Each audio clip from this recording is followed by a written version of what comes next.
Bumabati ang mabuti sa lahat ng mabubuting tumatangkilik at nanonood ng Hearts Expression. Ito po ang inyong lingkod, Kuya Ferdy R, na nagpapasalamat sa patuloy na inyong panunood ng YouTube channel na Hearts Expression, sa pag-subscribe, sa pag-like, sa pagtatapos ng video at pag-share nito. Maraming salamat po. Kung nasaan man po kayo ay ingatan tayo ng Panginoong Diyos.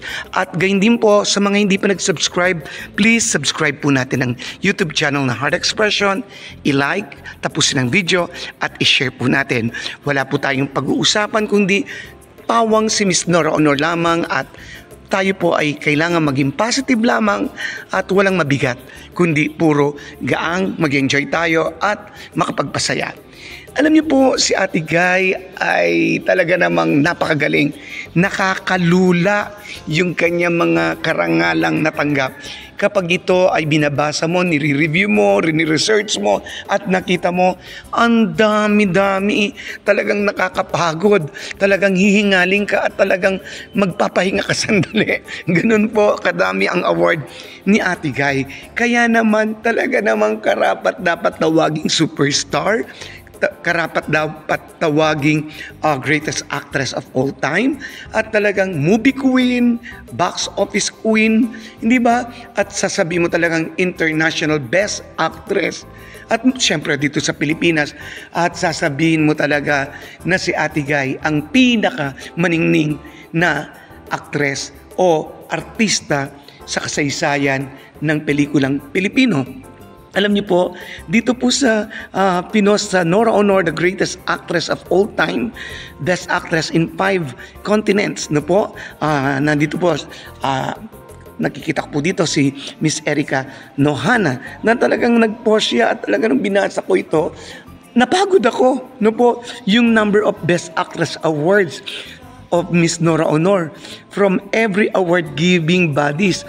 Note, Lifetime Achievement Special Awards and Citation, Government, and Honorary Awards not included. Ibig sabihin, di pa kasali yung iba. Pero talaga ang dami-daming pelikula ni Ate Guy. Kaya nga sa totoo lang, yung mga nagsasabing nagsasabi na hindi si Ate Guy ang pinaka most awarded best actress o artista, yatang malaking pagkakamali yun, no po? O yun, yung sa movies niya, sa Pamas, ang dami niya nakuha sa Orian. Hindi ko na po babanggitin kung ilan. Film Academy of the Philippines Star Award, Gawad Henyo, Metro Manila Film Festival na talaga namang sa Ate Guy, nakakuha pa ng best performer dyan. Cinemalaya, wow, ang hustisya niya. Talaga namang binigyan ng hustisya si Ate Guy sa Cinemalaya 1. Manila Film Festival, no?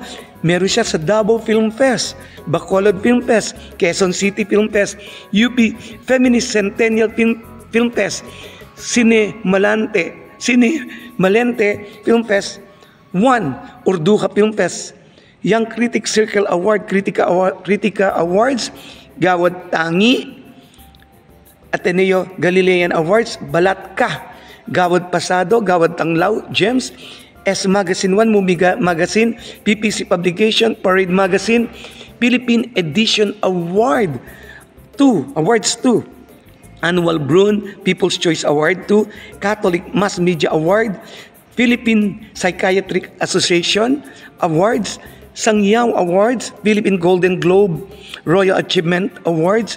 Sa television naman po, Golden Screen Awards, Patas Awards, Star Awards, Gawad Tangi Award, GMA Kapuso Nesiten Best Veteran Actress Award. Sa theater po, sa PETA, PUP Chetro Batangas Artistic Award, International Sakhalin International Film Fest sa Russia, Europe 1, St. Tropez International Film Fest, France, Europe, sa Venice International Film Fest, Bisato di Oro Award, Italy, Europe, Asian Film Award, Hong Kong, Asia. No po, Asia Pacific Screen Award, Continent of Australia 1, Cairo International Film Fest, no? Ang galing. East Asia Film and TV Awards, Malaysia, Asia. Fasin International Film Fest, US, North America, Brussels International Film Fest, Belgium, Europe 1. Sabi niya, Climate and Fiction International Film Fest, Botswana, Africa. Casting Ensemble, PMPC Awards, AIPA Lifetime Achievement Award. Ito nga po yung Jinso Arigato International Film Festival, Hall of Fame, International Best Actress. Sabi niya nga dito, marami pa sigurong hindi nakasulat dito at talagang marami pang padating. At alam niyo po, talaga naman si Ate Guy sa pelikulang Die Womb, talagang ilang beses siya naging Best Actress, International Best Actress pa. Isa lang pelikula yun, talagang ang dami niyang natanggap na award. Maging sa Himala, maging sa Bona. Talaga naman, 3 taong walang Diyos. The Floor Contemplation Story. Talaga na, sa Ate Guy, sasabihin ba natin talaga sasabihin mo talaga na si Ate Guy qualified. Nangyari na nga na siya yung naging national artist at walang ka-question. Naging People's National Artist pa si Ate Guy, bago maging national artist. Hindi pa man national artist, People's National Artist muna. At talaga namang makita natin sa Ate Guy na talagang ipinaglaban ng CCP at saka ng NCCA. Sabi ko nga po kahapon, no? At si Ate Guy talaga namang, si Ate Guy, marami siyang pagkakamali, marami siyang pagkakasala, aminin natin yon si Ate Guy. Pero hindi siya perfect, no? At may nagsasabi nga na ang isang actress daw ay walang batik-putik, no po? Lahat po tayo nagkakamali, lahat po tayo nagkakasala, at hindi po tayo perfect. Pero tayo po ay pinapatawad ng Diyos kung tayo po ay nagkakamali. At dyan tayo bilib kay Ate Guy. Talagang inaamin niya yung kanyang mga pagkakamali. Madalas sabihin niyang sorry, no? Madalas sabi mo sa Ate Guy talagang hindi ba sa mga kung may naging problema siya sa kapwa niya artista, no po? Si Ate Guy mapagpakumbaba sa mga fans niya, mapagpakumbaba. Ano bang kasalanan ni Ate Guy na hindi niya inamin? Inamin niya kung totoo. Kaya si Ate Guy, dun siya minahal ng tao dahil sa Ate Guy tao.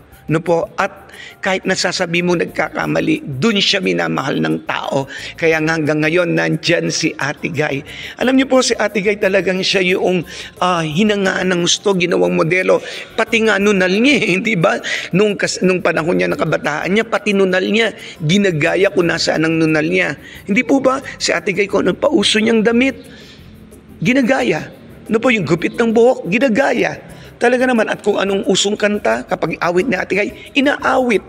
Hindi ba ito nangang, pati na nga itong Floor Contemplation, talagang naging laman yan ng mga videoke at talagang sa mga contest, ginagamit ang kahit konting awa na team song ng The Floor Contemplation. Yan si Ate Guy. Mahirap pantayan, mahirap mahigitan, mahirap kalabanin ng isang Miss Nora Honor, talagang kakain ng alikabok. At syempre, magtulong-tulong man ang iba na si Ate Guy ay pabagsakin, apihin, pero ang isang Ate Guy hindi maapi sapagkat ang Diyos ay palaging nakangiti kay Ate Guy at marami ang nagmamahal kay Ate Guy. At marami pang alas kay Ate Guy. Yan, hindi mapapalitan, napapantayan ang isang Miss Nora Honor. Ito po si Ferdy Ada nagsasabing, as long as there is love, we will stand, and to God be the glory. Maraming salamat po at mabuhay.